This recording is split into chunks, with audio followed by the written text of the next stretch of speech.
ನಾಡಿನ ಜನತೆಗೆ ವೈಕುಂಠ ಏಕಾದಶಿಯ ಶುಭಾಶಯಗಳನ್ನು ಈ ಸಂದರ್ಭದಲ್ಲಿ ಕೋರ್ತಾ ಇದ್ದೇನೆ. ಬೆಂಗಳೂರಿನಲ್ಲಿ ಮಾಜಿ ಶಾಸಕರು, ಮಾಜಿ ವಿಧಾನ ಪರಿಷತ್ ಸದಸ್ಯರು ಮತ್ತು ಚುನಾವಣೆಯಲ್ಲಿ ಸ್ಪರ್ಧೆ ಮಾಡಿದಂಥ ಮುಖಂಡರುಗಳ ಒಂದು ವಿಶೇಷ ಸಭೆಯನ್ನು ಇವತ್ತು ನಾವು ಕರೆದಿದ್ವಿ. ಹಿರಿಯರಾಗಿರ್ತಕ್ಕಂಥ ಸಂಸದೀಯ ಮಂಡಳಿಯ ಸದಸ್ಯರು, ಮಾಜಿ ಮುಖ್ಯಮಂತ್ರಿಗಳು, ರೈತ ನಾಯಕರು, ಸನ್ಮಾನ್ಯ BS ಯಡಿಯೂರಪ್ಪನವರು, ಮಾಜಿ ಮುಖ್ಯಮಂತ್ರಿಗಳಾಗಿರ್ತಕ್ಕಂಥ ಸದಾನಂದ ಗೌಡಜಿಯವರು, ವಿಪಕ್ಷ ನಾಯಕರುಗಳಾದ R. ಅಶೋಕ್ ಅವರು, ಚಲವಾದಿ ನಾರಾಯಣಸ್ವಾಮಿ ಅವರು, ಅದೇ ರೀತಿ ನಮ್ಮ ಹಿರಿಯರು ಮಾರ್ಗದರ್ಶಕರಾಗಿರ್ತಕ್ಕಂಥ ಕೃಷ್ಣ ಭಟ್ರು ವಿಧಾನ ಪರಿಷತ್ ಸದಸ್ಯರು ಅವರು ಕೂಡ ಈ ಸಭೆಯಲ್ಲಿ ಭಾಗವಹಿಸಿದರು. ಈ ಸಭೆಯ ವಿಶೇಷತೆ ಏನಪ್ಪ ಅಂತ ಹೇಳಿದ್ರೆ, ನಾನು ರಾಜ್ಯದ ಅಧ್ಯಕ್ಷನಾದ ಮೇಲೆ ಬಹುಶಃ 8 ತಿಂಗಳುಗಳಿಂದನೇ ಸಭೆನ ಆಯೋಜನೆ ಮಾಡಬೇಕಾಗಿತ್ತು. ಕೆಲಸದ ಒತ್ತಡ, ಬೇರೆ ಬೇರೆ ಕಾರಣಕ್ಕೆ ಈ ಸಭೆ ಮಾಡೋದಕ್ಕೆ ಸಾಧ್ಯ ಆಗಿರಲಿಲ್ಲ.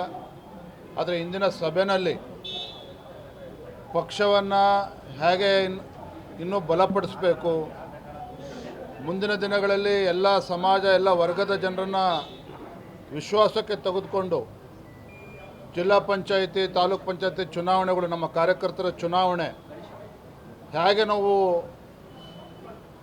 ಚುನಾವಣೆನ ಎದುರಿಸಬೇಕು ಮತ್ತು ರಾಜಕೀಯ ಪಕ್ಷ ಅಂದಮೇಲೆ ಸಣ್ಣ ಪುಟ್ಟ ವ್ಯತ್ಯಾಸಗಳು, ಗೊಂದಲಗಳು ಇರ್ತದೆ.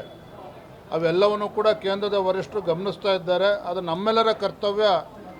ನಾವೆಲ್ಲರೂ ಕೂಡ ಒಗ್ಗಟ್ಟಾಗಿ, ಒಂದಾಗಿ ಪಕ್ಷವನ್ನು ಬಲಪಡಿಸ್ತಕ್ಕಂಥ ಕೆಲಸ ಮಾಡಬೇಕು ಅನ್ನೋ ಸಂದೇಶವನ್ನು ಸನ್ಮಾನ್ಯ ಯಡಿಯೂರಪ್ಪನವರು, ಎಲ್ಲ ಹಿರಿಯರು ಕೂಡ ನೀಡಿದ್ದಾರೆ. ಮತ್ತು ರಾಜ್ಯದ ರಾಜಕೀಯ ಪರಿಸ್ಥಿತಿ ಬಗ್ಗೆನೂ ಕೂಡ ನಾವು ಚರ್ಚೆ ಮಾಡಿದ್ದೇವೆ. ಯಾವ ಗ್ಯಾರಂಟಿಗಳನ್ನು ನಂಬಿಕೊಂಡು ಇವತ್ತು ಕಾಂಗ್ರೆಸ್ ಸರ್ಕಾರ, ಆಡಳಿತ ಪಕ್ಷ ಇವತ್ತು ಈ ರಾಜ್ಯವನ್ನು ಅಧೋಗತಿಗೆ ತೆಗೆದುಕೊಂಡು ಹೋಗ್ತಾ ಇದ್ದಾರೆ.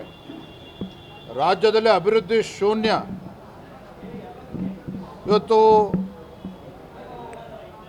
ಬಾಣಂತಿಯರ ಸಾವಿನ ಪ್ರಕರಣ ಇರ್ಬೋದು, ನವಜಾತ ಶಿಶುಗಳ ಒಂದು ಮರಣ, ಒಂದು ಕಡೆ ಸರಣಿ ಮರಣ ಹೊಂದ್ತಾ ಇರ್ತಕ್ಕಂಥದ್ದು, ಭ್ರಷ್ಟಾಚಾರ, ಆತ್ಮಹತ್ಯೆ ಪ್ರಕರಣಗಳು, ಒಟ್ಟಾರೆಯಾಗಿ ಸರ್ಕಾರದ ಬಗ್ಗೆ ರಾಜ್ಯದ ಜನ ಇವತ್ತು ಬೇಸತ್ತಿದ್ದಾರೆ. ಆಡಳಿತ ಪಕ್ಷದ ಶಾಸಕರು ಕೂಡ ಮುಖ್ಯಮಂತ್ರಿಗಳ ಬಗ್ಗೆ, ಆಡಳಿತ ಪಕ್ಷದ ಬಗ್ಗೆ ಅವರೇ ಬೇಸತ್ತಿದ್ದಾರೆ. ಹಾಗಾಗಿ ಎಲ್ಲವನ್ನೂ ಕೂಡ ಅರ್ಥ ಮಾಡ್ಕೊಂಡು ನಾವೆಲ್ಲರೂ ಕೂಡ ಒಗ್ಗಟ್ಟಾಗಿ ಹೋಗಬೇಕು ಅನ್ನುವ ಸಂದೇಶವನ್ನು ಇವತ್ತಿನ ಸಭೆಯಲ್ಲಿ ಎಲ್ಲ ಹಿರಿಯರು ಕೂಡ ನೀಡಿದ್ದಾರೆ.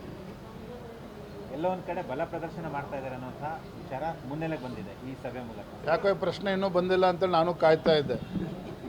ಇವತ್ತಿನ ಸಭೆ ಯಾವುದೇ ರೀತಿಯ ಬಲ ಪ್ರದರ್ಶನ ಆಗಲಿ, ಯಾರನ್ನೋ ಪಕ್ಷದಿಂದ ಉಚ್ಚಾಟನೆ ಮಾಡಬೇಕು ಈ ವಿಚಾರ ಆಗಲಿ, ಇದ್ಯಾವುದು ಕೂಡ ಈ ವಿಚಾರನ ಇಟ್ಕೊಂಡು ಸಭೆ ಸೇರಿರ್ತಕ್ಕಂಥದ್ದಲ್ಲ. ಪಕ್ಷವನ್ನು ಹೇಗೆ ಸರಿಪಡಿಸಬೇಕು ಅನ್ನುವ ಕರ್ತವ್ಯ ರಾಜ್ಯದ ಅಧ್ಯಕ್ಷನಾಗಿ ನಂದು ಕೂಡ ಇದೆ. ಪಕ್ಷದ ಹಿರಿಯರು, ವರಿಷ್ಠರು ಕೂಡ ಇದ್ರ ಬಗ್ಗೆ ನಮಗೆ ಮಾರ್ಗದರ್ಶನ ನೀಡುತ್ತಾರೆ.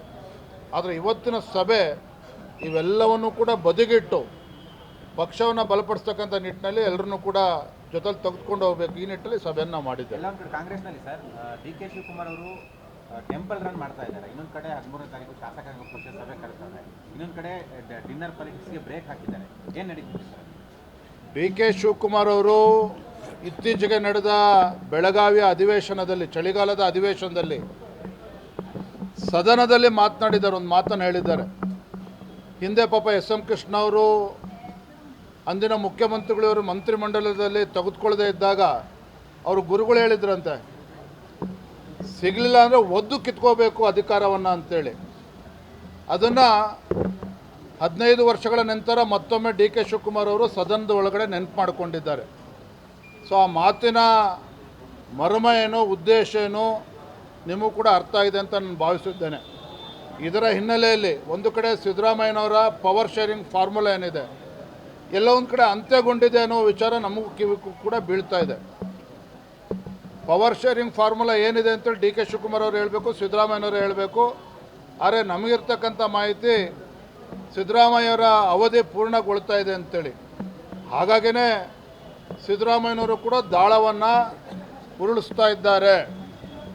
ಬೇರೆ ಬೇರೆ ಸಚಿವರ ಮೂಲಕ ಡಿನ್ನರ್ ಪೊಲಿಟಿಕ್ಸು ಕಾಂಗ್ರೆಸ್ ಪಕ್ಷದಲ್ಲಿ ಈಗಾಗಲೇ ಪ್ರಾರಂಭ ಆಗಿದೆ. ನಾನು ಅವತ್ತೇ ಹೇಳಿದ್ದೇನೆ, ಯಾವಾಗ ಸಚಿವರ ಮನೆಯಲ್ಲಿ ಕೆಲವು ಮಂತ್ರಿಗಳು ಶಾಸಕರನ್ನು ಸೇರಿಸಿದ್ರು ಅಲ್ಲೇ ಸಿದ್ದರಾಮಯ್ಯನವರ ಆಟ ಪ್ರಾರಂಭ ಆಗಿದೆ ಅಂತಕ್ಕಂಥದ್ದು ಜಗಜ್ಜಾಹೀರಾಗಿದೆ. ಅವರ ಹೈಕಮಾಂಡ್ ಏನೇ ಹೇಳಿದ್ರು ಸಹ ಡಿನ್ನರ್ ಪೊಲಿಟಿಕ್ಸ್ ಕಂಟಿನ್ಯೂನೂ ಕೂಡ ಆಗ್ತದೆ, ಮುಂದುವರಿತದೆ. ಡಿ ಕೆ ಶಿವಕುಮಾರ್ ಅವ್ರು ಹಂಗಂತೇಳಿ ಏನು ಒದ್ದು ಕಿತ್ಕೋಬೇಕು ಅಂತೇಳಿ ಗುರುಗಳು ಅವ್ರಿಗೆ ಹೇಳಿದ್ದಾರೆ.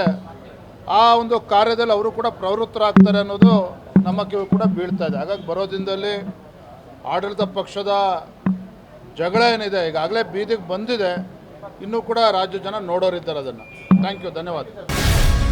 ಗ್ಯಾರಂಟಿ ನ್ಯೂಸ್, ಸುದ್ದಿ ಖಚಿತ, ನ್ಯಾಯ ನಿಶ್ಚಿತ.